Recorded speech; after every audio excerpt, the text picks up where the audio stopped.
Stop acting so high and mighty. After being called out on her work behavior, the boss's daughter started giving me a hard time the next day. Your presence is really getting on my nerves. Get a clue, old woman. Day after day of harassment wore me down, and her words led me to decide to retire early. However, things took a turn when our boss returned from an overseas trip. What the hell is going on? Why isn't she here? His words left his daughter dumbfounded. My name is Alice Ives. I've been working as an office worker at a local company since I graduated high school, and I've been there for 40 years now. A few colleagues who joined the company the same year I did left after getting married or switched to other jobs. Before I knew it, I was the oldest employee at the company. During that time, the company changed hands, and now David Turner, the son of our former CEO, is running the show.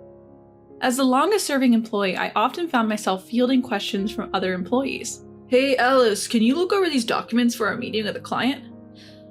Or personal problems like, I had a fight with my husband last night. I know I'm the one at fault, but I just can't bring myself to apologize. What should I do?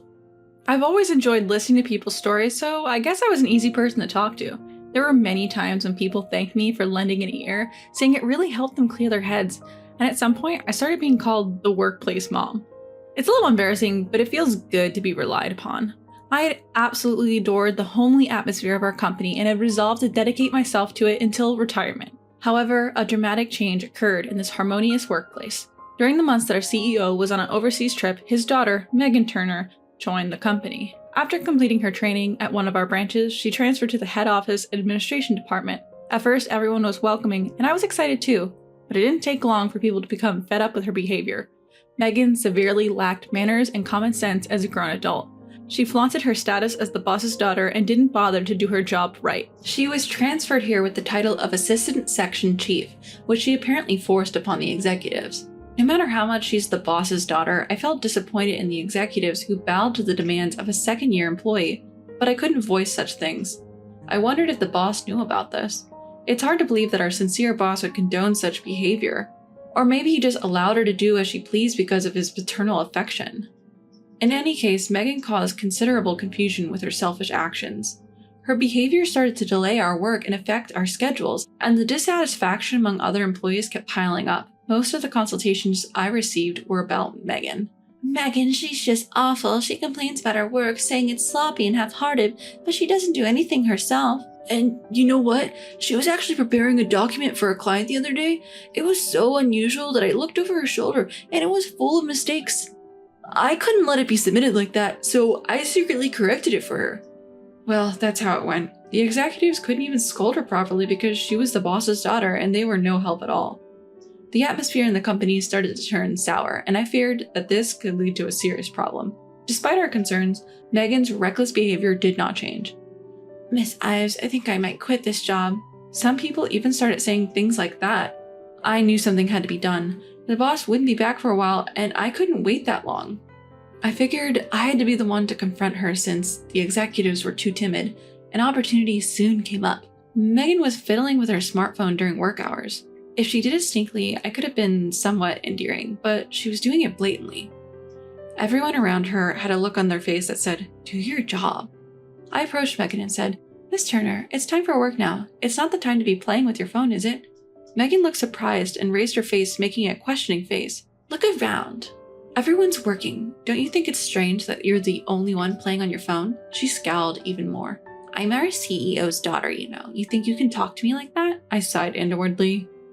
Knowing that it wouldn't be easy to get through to her, that doesn't matter, for as long as you're being paid by the company, shouldn't you be working? Megan glared at me with a red face, then suddenly slammed her desk and stood up. You're annoying. Who do you think you are, acting so high and mighty? The other employees were holding their breath, watching us. I'm just saying what's right. If you think I'm annoying, it's probably because you know you're doing something wrong, isn't it? I didn't know if I managed to sound firm, but at least I said what needed to be said. After all, I'm not suited for giving sermons. Megan glared at me for a while, then said in a strained voice, "Just remember this. I'll make you regret talking to me like that." With that, she turned her back and walked out. For a while, everyone was silent, unable to move or speak. Then someone said, "Miss Ives, that was amazing," and the others started to talk. Well done, Miss Ives. Really, it was a refreshing sight. I just vaguely smiled back in response. I didn't think I said anything wrong, but there was no doubt that I had hurt her.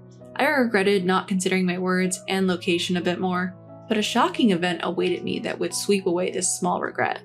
Megan, who had been humiliated in front of everyone, started to harass me.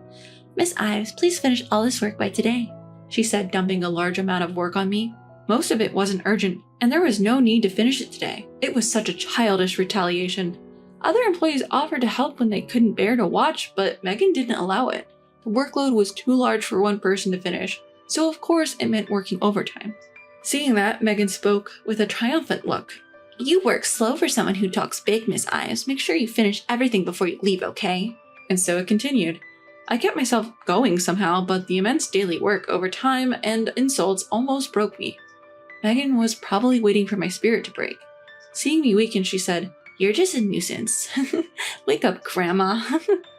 Seeing her face, I thought, this is it. I can't stay here anymore, in a place where someone hates me so much. I had planned to persevere until retirement, but I now decided to retire early. I submitted my retirement notice, and on my last day, while I was sorting out my things, other employees spoke to me. Miss Ives, I'm so sorry we couldn't help. Everyone looked apologetic. It's okay, I made this decision myself. Most importantly, keep your spirits up and do your best. As everyone was saying their goodbyes, Megan came in. Stop chit-chatting and get back to work, everyone. She's no longer a part of this company. None of the employees responded and just looked at Megan with cold eyes. Then they said to me, in chorus, "Take care," and walked past Megan. Megan's reputation was already bad, but after forcing me into retirement, her position worsened even further. She didn't seem to realize it and still acted like a queen. Approaching me, Megan smirked. "This is what happens when you go against me. Serves you right." To that, I simply bowed my head and quietly said, "Thank you for everything." I couldn't forget the scornful look Megan gave me at the end, even after I left the company. I am genuinely curious to know how she ended up being like this. With that attitude, she'll only push people away. My family worried about me after I lost my spirit after leaving the company, but my heart was still heavy. One day, while I was aimlessly passing time, I received a call from President Turner. When I answered, wondering what it was about, he immediately started apologizing with tremendous force. "Miss Ives, I'm so sorry. I was speechless for a moment because of the suddenness. My daughter did something terrible to you. I'm really sorry. I can't blame you if you're angry." It seemed like the president thought I was angry and not speaking. "Sir, please calm down. I'm fine." When I said that, the president's voice on the other end of the call seemed to calm down a little. "I know it might be too late to ask this, but would you consider coming back to the company? I won't let my daughter do as she pleases anymore." For the moment, setting aside whether I should return or not, I agreed to make a visit to the company. The next day when I arrived at the company, the employees who spotted me quickly ran over. They filled me in on what had happened. The CEO, having returned from his overseas business trip, had noticed the unusual atmosphere hanging over the office. He wanted to hear from me about it, but I wasn't there. When he heard from the employees about Megan's behavior while he was away, he was furious. "Megan, what is this all about? Why is Miss Ives not here?" Megan, perhaps not expecting to be scolded, snapped back at her father. "It's that old hag's fault for lecturing me. Everyone else thinks so too. They all disrespect me, the president's daughter, and take me for granted." The CEO shouted even more at Megan's selfish response. "Enough! Just because you're my daughter doesn't mean you're entitled to behave like this. And what's this about being an assistant section chief? I don't remember assigning you to such a role. How dare you make up your own title?" Stammering in her response, Megan was caught off guard. It seemed the president immediately called me after. After ending the call, the president gathered the employees and apologized in front of everyone for his daughter's misconduct. I was concerned about Megan after hearing everything. "So how is Miss Turner doing now?" "Her title was revoked. She's now in the CEO's office, having been summoned by him." I said goodbye to the employee who gave me the information and headed for the president's office. There, Megan was being scolded by the president. When the president noticed me, he came over and deeply bowed his head. "Miss Ives, I'm truly sorry for this incident. Due to my incompetence, I've caused you trouble." "Mr. Turner, please raise your head. It's all right." "No, we need to make things clear." The president urged Megan, who was standing next to him, to apologize as well. Megan looked utterly crestfallen, as if salt had been rubbed in her wounds, muttered, I'm sorry." Not knowing what to say, I remained silent until the president spoke. "I know it's a bit much to ask, Miss Ives, but could you return to the company? We need your expertise." The CEO was nearly on the verge of tears. Seeing him like that brought back old memories. I first met the president 40 years ago when I had just joined the company. He was still in middle school at the time. Since we were close in age, he found it easy to talk to me. He often came to the company to hang out and frequently sought advice from me about school, friends, future plans. Back then, we used to call each other by our first name. He looked up to me like an older sister, and I regarded him as a younger brother. That relationship remained unchanged as we grew up, and I've been his confidant in many matters since he joined the company. Alright, but please stop apologizing. Unable to flatly reject the president's request, I decided to return to the company. I'm so relieved. Truly relieved. The CEO was rejoiced at my decision, but Megan standing next to him had a complex expression on her face. Well, that's expected. The person she disliked and caused to quit was coming back. Upon my return to the company, I was given the role of an advisor. Everyone welcomed me warmly, with some even tearing up at my return. It was a joyful moment, but there was one thing that bothered me. Of course, it was about Megan.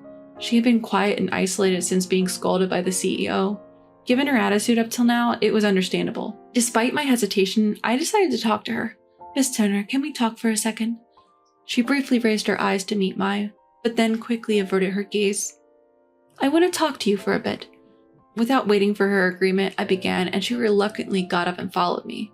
What should I start with? As I thought, Megan spoke up first. What do you want? Her voice was visibly sullen, but I was relieved that she at least agreed to talk. It seems like you're not getting along with others. Without adding unnecessary comments, I simply stated, and Megan looked down in silence. I don't understand why someone as smart as you would treat everyone around you like that. You knew you were antagonizing them, didn't you? How can you know whether I'm smart or not? Megan retorted, but her voice lacked any spirit. I do know. Your father always bragged about you. Megan looked up surprised. It was true. Mr. Turner adored his daughter very much and was always proud of her. My daughter is beautiful and intelligent. Everyone in the company heard him say that often, and we all knew how much he loved her. Besides, you might not remember, but we've met before. Megan looked even more surprised. This company, now big enough to have branch offices, used to be a small family-run business. I had a good relationship with not just the current CEO, but also his father, the former CEO, and his wife. They were there to celebrate my wedding and childbirth, and when the president got married and Megan was born, I rushed to the hospital to celebrate her birth. We used to be close like family until she entered elementary school. Suddenly, something seemed to strike Megan's memory. Aunt Alice? At the nostalgic address, I found myself smiling involuntarily. That's right. Little Megan was an adorable child who would always cling to Aunt Alice whenever I visited. Do you remember Megan? Megan nodded over and over again. I remember Aunt Alice, who used to play with me when I was little, but since I entered elementary school, Aunt Alice stopped coming home. That's right. Around that time your father took over. He became very busy, and I also had children and other things, so I couldn't visit your place anymore. Such nostalgic times. Back then, as our company was expanding, the CEO was incredibly busy. He didn't even have time to return home and often stayed at the company. As we continued to be busy, we became distant without realizing. I was sad when Aunt Alice stopped coming over. Dad was also hardly home. Megan continued, her expression as innocent as it was in the past. I asked Mom when will Aunt Alice come home next, but she told me Aunt Alice is busy now and can't come. Be a good girl and wait patiently. I see. I'm sorry for making you feel lonely. So I behaved well and studied hard. I thought if I did, Aunt Alice would come to see me. Tears started to fall from Megan's eyes. Then, as if regaining the honesty of her childhood, she started to tell me about various things that had happened to her. The time she was scolded at a branch office during her training after joining the company because she couldn't work well. How she had never been scolded before and in her panic had inadvertently used her status as the CEO's daughter, which made things irreparable. Since then, everyone started fearing her and she couldn't be trained right. Now she had a hard time getting a grasp of her job. Without the title of being the CEO's daughter, she would just be a person who couldn't do her job right. She was scared, and this led to a vicious cycle of resorting to using her title again. I stroked Megan's back as she wept while telling her story. I'm sorry, I should have listened to you sooner. I'm sorry it took me this long. Megan lifted her tear-soaked face. Aunt Alice, I'm sorry. I'm sorry for being a bad girl. No, Megan, you're a good girl. You just made a little mistake. It's okay. We will fix it together from now on. I held sobbing Megan's shoulder and continued to stroke her head for a while. Since that day, Megan had changed astonishingly. She realized that to gain recognition from those around her, she needed to build trust through her strength, not her title. Seeing Megan open up to me, the other employees started to approach her little by little. Seeing this, it seemed that Mr. Turner was relieved. Miss Ives, I can't thank you enough. You've been a tremendous help to both generations of our family. No, to the entire company. Please don't praise me too much. I just want to be of help to the younger generation. Then Mr. Turner jested with a tone reminiscent of his younger days. As expected of our company mother, we look forward to your continued support. I returned a smile to the president. There are only a few years left until my retirement. Until then, in this place, I'll continue to be everyone's mother. I made up my mind once again.